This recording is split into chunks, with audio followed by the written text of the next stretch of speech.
Recording in progress. Welcome everyone to today's podcast. My name is Paul in Peterhead in Scotland and I'm a recovered addict. I'm really pleased today to have been joined by Harrison. Hi, I'm Harrison. I'm an addict. Lovely job. There's lots of resources, family, and we're here today to talk about the solution we found in sobriety and staying clean. So there's lots of other podcasts on the channel. There's recordings on each of the steps. There's group podcasts where we have great discussions about recovery and various topics. So check out the other broadcasts on the channel. There's lots and lots of face-to-face meetings. Later in the podcast, there'll be information about how to get to face-to-face and Zoom meetings on the screen. Bear in mind, you can pause, fast forward, rewind, and distribute this podcast as you see fit. We also have sponsorship lists of men and women that are available to take you through the 12 steps so you too can find freedom from the obsession to drink and drug. So if you're looking for help and you're listening to this, perhaps you just landed on this podcast on YouTube and you're new to everything, try and get some meetings, listen to more podcasts. And if you wish to put your number in the chat, we will get back to you in the comments. We'll definitely get back to you in the short term. So, yeah, wonderful. I'm glad to be here. I'm glad to be clean. Without further ado, it gives me great pleasure to hand it over to Harrison, who's come here today to share his story of experience, strength and hope and freedom. Over to you, Harrison. Thanks, Paul. I'm Harrison. I'm an addict, and I'm going to tell you what my life was like.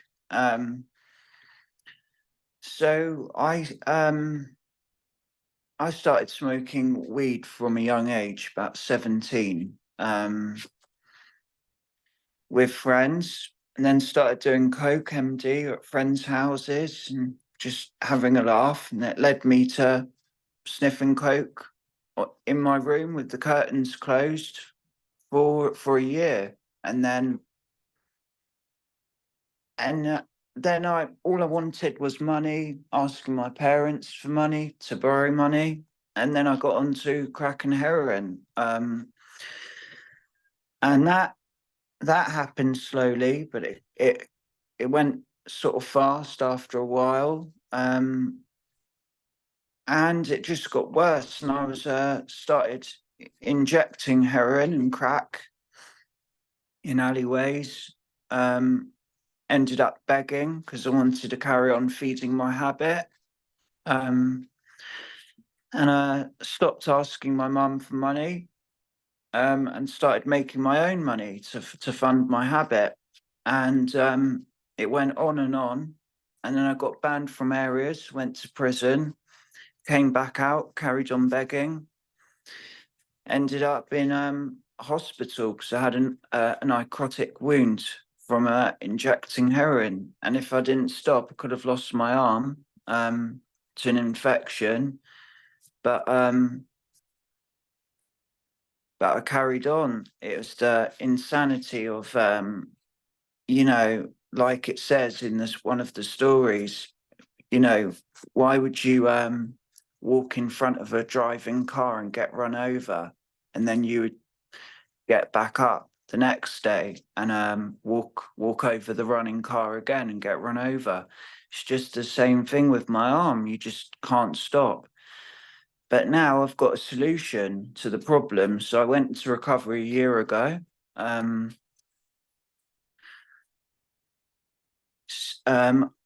been to recovery for a year and a half, and I'm 7 months clean. So it's taken me quite a long time. Recovery isn't a straight line. Not for me anyway, for some people. But I just kept coming back. So I'd done 20 days, relapsed, a week, relapsed, and just kept dusting myself off and kept coming back. Now I'm 7 months. And my life's really good today. I'm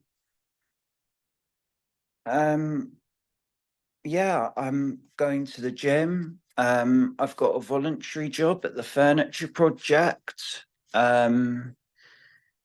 I'm cooking for the homeless in the community, trying to be of service.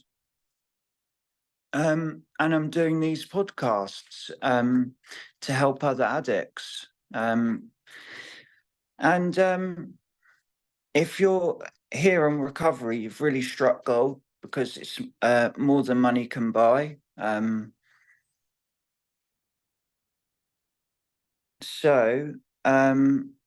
Yeah, and I'll talk more about my using. So I had that hopeless state of mind and body. I couldn't stop.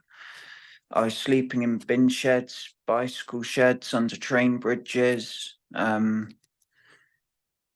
just going around like that revolving door. Couldn't stop.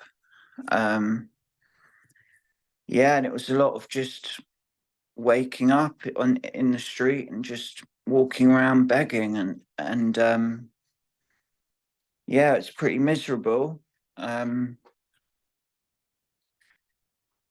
Yeah, so it just led me to prison, hospital, getting in trouble with police, and there was nothing good about my life. But when I got into recovery, everything started opening up for me. So things, started going really well. I've got my life back. My parents have given me the key for their house, building up trust. Before they wouldn't trust me to turn the oven on. Yeah. And I've started doing stuff for myself, like going to the gym, voluntary job, cooking for the community, and going to meetings. And my life's really good today. I think I'll leave it there, Paul. Thanks, Harrison. Thank you. So, when you was using, was there any moments where you thought, there must be a better life on offer? What sort of motivated you? I know you've talked about your arm, but what other situations in your life motivated you to want to get clean? Because I'm still very young. I'm like 27, and I thought to myself, if I don't stop now, there's never going to be a good time to stop. And I can't see myself stopping when I'm 40, because my parents would be old. I would have already messed it up. And I thought, this is the time to stop. If I don't stop, I could lose my arm, but also I can have a really good life. I'm young, got my whole life ahead of me, and you meet really nice people in recovery. I've got really good friends who I can call any day, anytime. And I've got stuff to do. Yeah, yeah. What were some of the situations, without getting too specific, that sort of motivated you to want to change? I know you mentioned your arm, but what sort of other things were happening? Um, what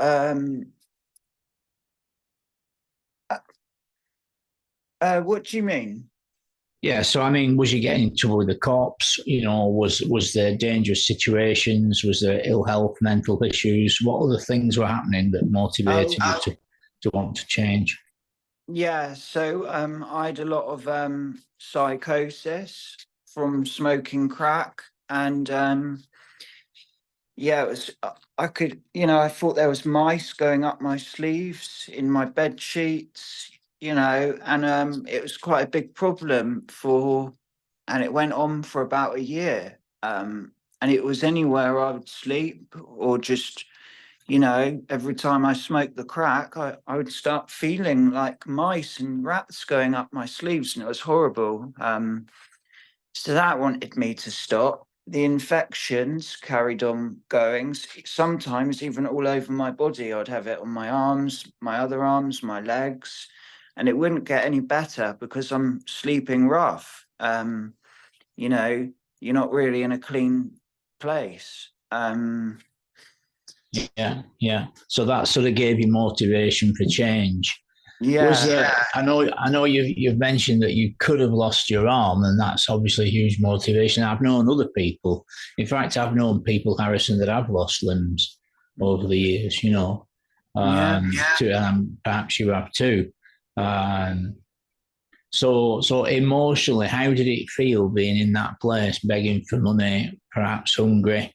As you say, poor hygiene. How did it feel? You've talked about the outward consequences, but how did you feel as a man in that situation?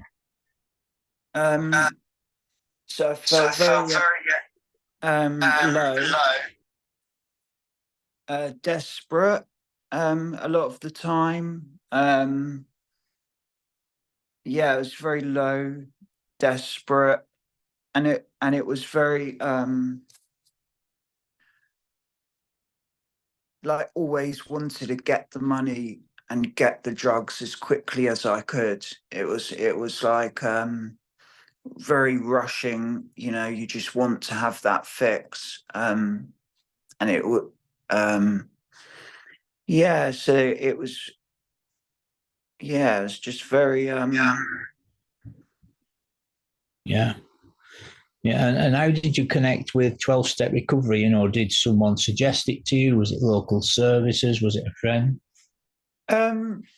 So I was with my mum and dad, and I knew about this meeting at Ellery Hall in Teddington. And so I was in the hospital every week to get my arm dressed, because I had to dress my arm with a bandage to keep it clean. And there was this meeting in Teddington, so I thought I might as well try it out. And I went there, and I saw some really nice people there, and they were all looking really well, all addicts, but they're all like 7 years, 2 years clean, even some like a month clean. And it gave me a lot of hope going there my first time, but I was still very scared because it was the first meeting. I remember like shaking up a bit, but no one was there to judge you. We were all in, we're all sort of from different walks of life, but we're all on the same boat. And that really So, inspired me. so you went along to the meeting, you felt at home, you was amazed at the people, and then you carried on. Do you still go to that meeting to this day? Yeah, yep, still carry on going. It's a lifelong journey, but it's a really good journey because from going to 3 or 4 meetings a week, I have my life back. I'm living with my parents now. I've got a voluntary job. I'm looking after myself. I haven't got long hair. I'm not dressing rough. And it just feels really good. I reward myself, buy myself some shoes or some stuff, something, just even if it's a holiday to look forward to, just something. And that really helps me get through it. Yeah, absolutely. The rewards of recovery, it's amazing what can be accomplished. Many of us reconnect with education. We learn fresh things. Many of us retrain for work. We can address health concerns. You've already talked about that. We can address nutrition, exercise. You've mentioned going to the gym, Harrison.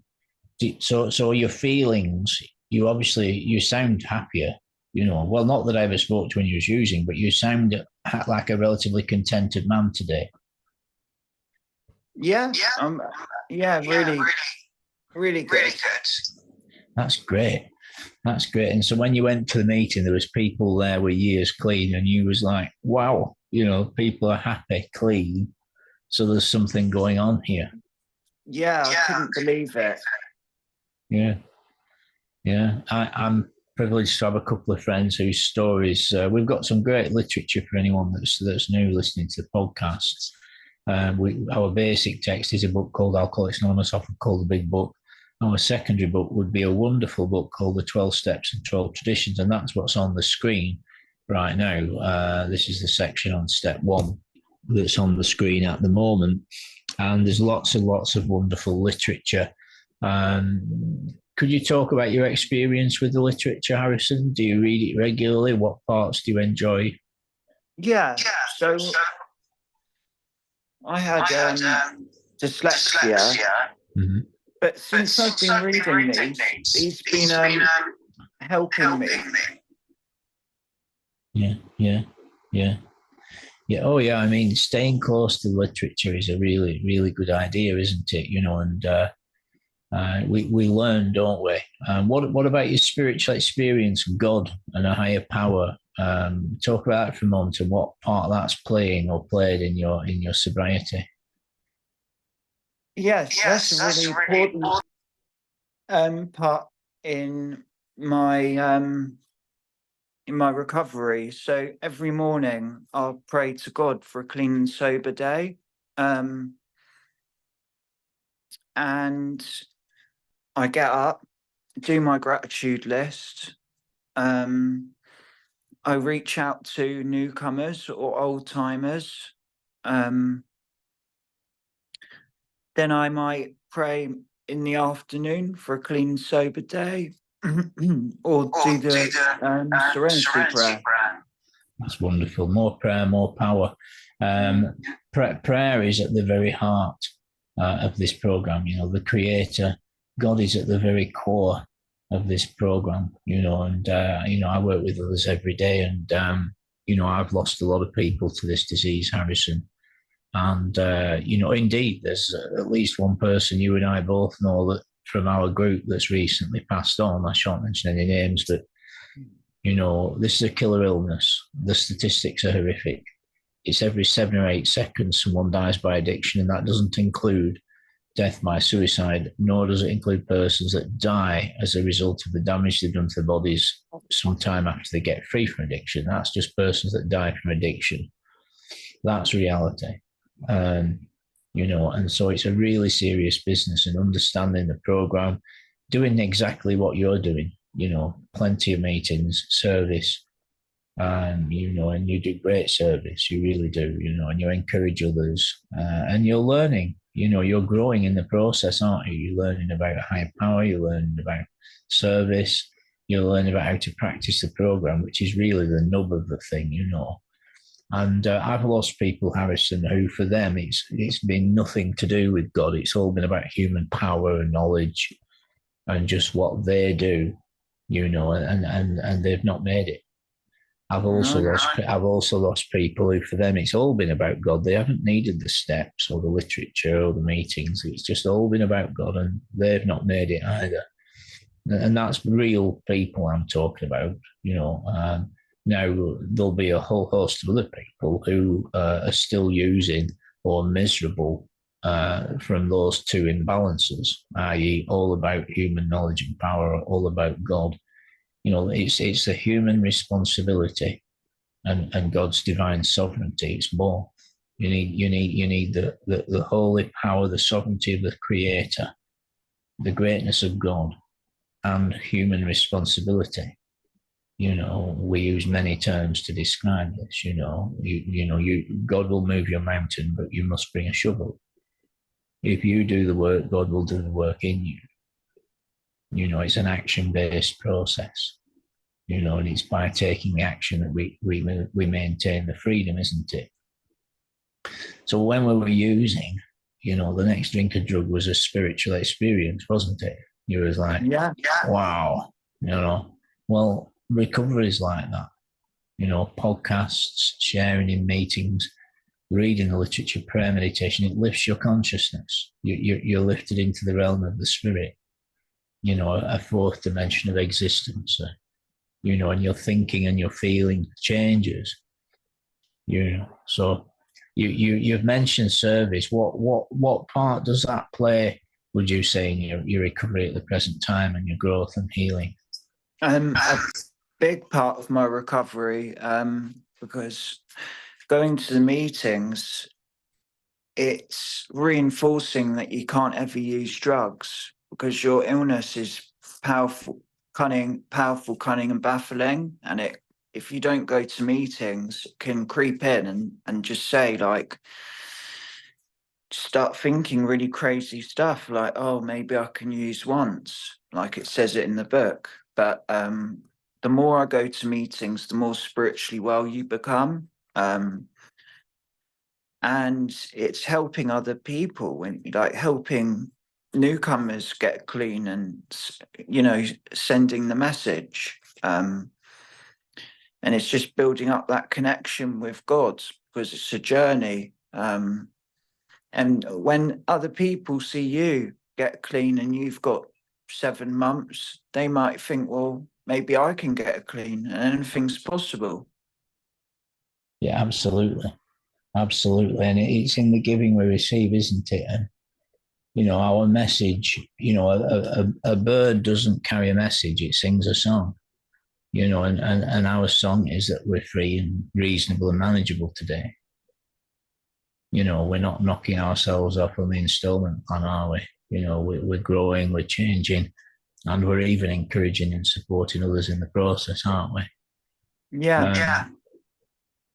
So, you know, I'm always pleased to hear you share, and I think it's phenomenal, you know, that you've found recovery at such an early age. You know, I myself had 7 years plus when I was I was in the middle of a 7 year plus stretch, I should say, to be specific, when I was your age. And what happened was romance came in, and then it seemed like a good idea to use, and then within a short time, I was still working. I still had a home and a vehicle and a relationship and a dog and all the rest of it, but I ended up using again every day. So it's very subtle, you know. For me, you know, it's the maintenance of a connection with the higher power, with God, with the Creator that keeps us free, and the maintenance of that connection is what we call the program of action. Which some of the principal features are getting involved in the morning, taking action in the morning. Otherwise, that crazy thinking you mentioned can come in very quickly. You know, over the years, Harrison, I've seen people get really, really well from being very ill in a matter of weeks, you know, from being like using class A's all day, every day for years, in a matter of weeks, getting really, really emotionally and mentally well. And addressing their past and making amends and dealing with their consequences. Conversely, I've seen people get very, very ill emotionally and mentally in less than a day, you know. So we do have to be vigilant, you know, there's unseen spiritual forces, and we do have to stay connected to a higher power and to our fellows in the program, don't we? Yeah. You know, and I think, sorry, go on. No, you go on. So I was just going to say, you know, more is revealed. You know, I think learning how to be happy to be sober is where it's at. You know, finding a home group or home groups that you enjoy, and getting some service that you can commit to and show up and do it. You know, and build a sober network and maintain a sober network. That's a job in itself. You know, find some personal spiritual literature that you enjoy reading. You know, I myself read the ancient writings from 2, 3, sometimes 4,000 years ago, the really old writings. And I find them to be very, very, very formative and powerful. You know, it's a great thing to memorize the literature. It's a very powerful thing to do, even if it's just a few sentences. And, you know, those that keep company with wise people become wise. That's the essence of the fellowship. What's been your experience in encouraging new people? Do you have had conversations with persons in very early recovery and they've been encouraged by your story? Yeah. So every time I share, like someone sharing their life story, and then towards the end of the meeting, you can share on the similarities. When I share, other people come up to me and say, "You've really helped me just by sharing." And it's just about sharing your own experience, strength, and hope. And it's really nice to see other people, you know, getting this program as well as me. Yes, absolutely. And Yeah, I mean, I've been in this town, Harrison, longer than you've been alive. 28 years, and in that time, I've known a lot of people who died. Most of that time, I've been clean. Don't misunderstand me, but I still got to know, and I still see going about, and indeed, some of my neighbours are daily drunks and addicts. That's reality, you know, and many of them don't do well. Many of them look very, very old beyond their years. They look very haggard, and they're often getting in bother. And it's just what we call using drama, the insanity of addiction, dangerous situations, diminishing health, mental and physical poverty, sorrow, all the rest of it,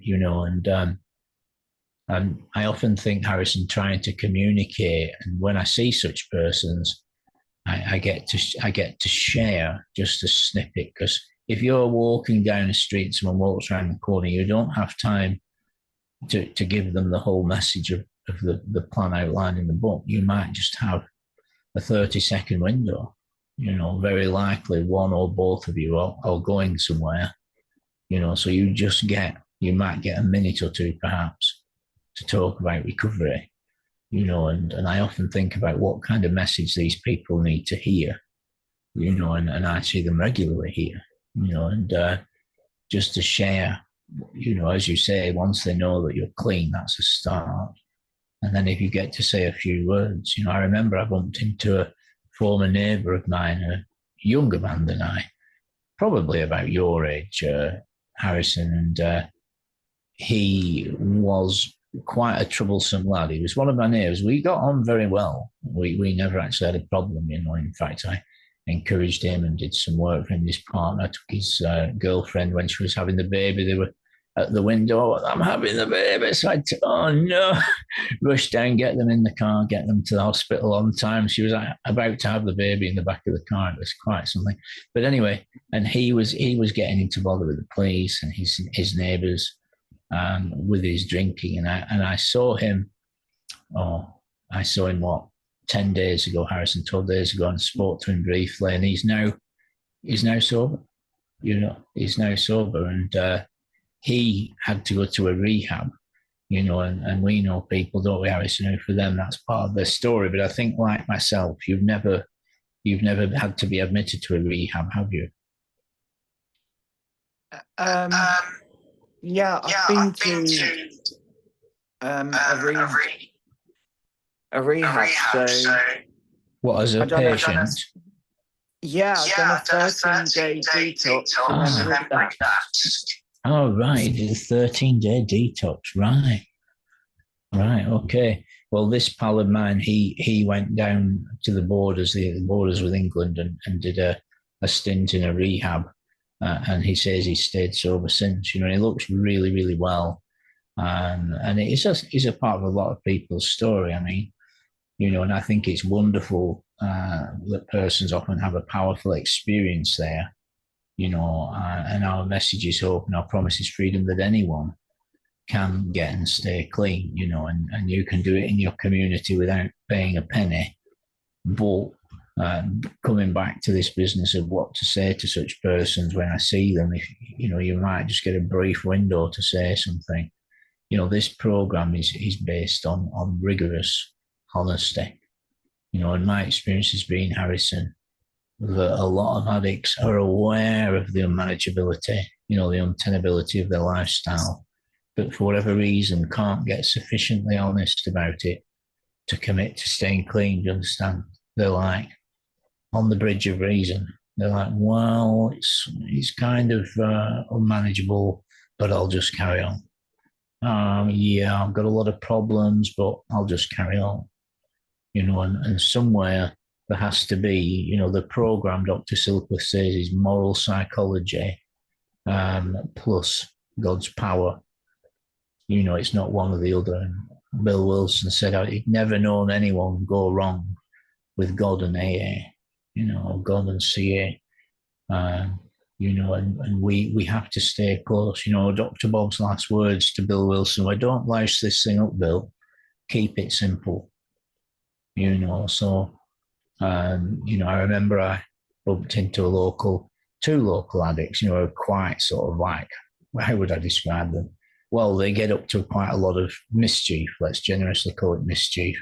And one of them showed me a goiter the size of a boiled egg hanging off his loin, with a half penny sized hole in the middle, well, nearly a half penny sized hole, where he's obviously been injecting. And he was about 7 stone. If there's anyone in America, that's 98 pounds, and he was rough, and the words I was able to speak very briefly, I was able to give them some biscuits I had with me. I was downtown, I was out in the car and just stopped to go in the shops, and I had a packed lunch with me and something to drink and a few words. And, they have a chemical solution to an emotional, physical and mental problem, you see. That's what an addict has, a chemical solution to an emotional, mental and physical problem. The physical problem is when the stuff's in your body yearns for more. And the emotional side is you rather like the feelings of ease and comfort and release. And the mental side is because you have the physical and emotional effects and you don't want to think too much about your circumstances, you carry on. See, and that's what the problem is. So it's difficult to communicate a message because it is an illness, a mental illness that causes a physical illness. But it also involves selfishness and foolishness. So it's not one or the other. In the same way, the solution's not entirely human and not entirely divine. You have to have human responsibility and divine power.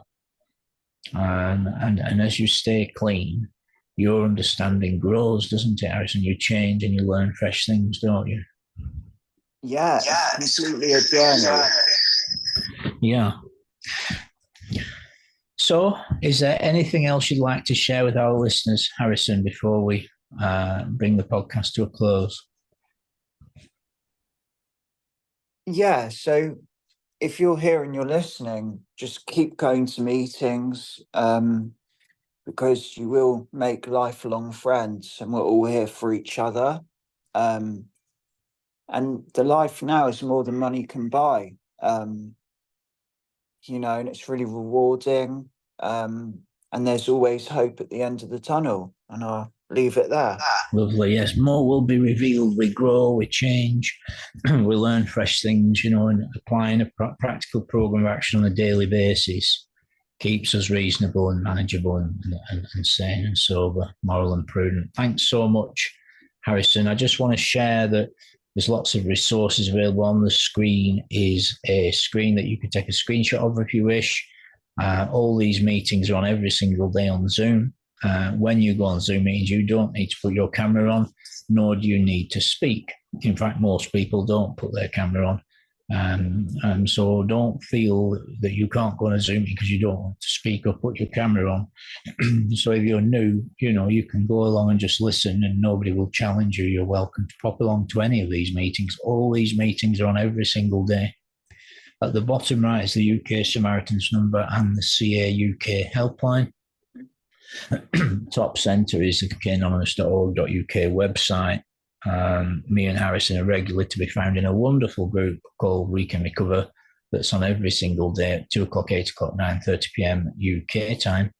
And as I say, all the other ones are on every day as well. So we've got lots of resources. We've got lists of men and women that are able to take you through the 12-step process so you can find freedom from active addiction and learn how to live clean. So if you're looking for sponsorship, there's information about meetings. If you're looking to go to face-to-face meetings, that is to say in-person meetings in your local area, if you're in Britain, go to cocainanonymous.org.uk, and there's a postcode finder where you can put your postcode in and find which meetings are near you. So without further ado, I so appreciate you coming along, Harrison, and taking time to carry a message of hope and faith and experience. So thanks for coming along, Harrison. Thank you, Paul. Super job. Okay, stay safe, family. Shalom, shalom. Thanks, Harrison. Bye-bye. Bye.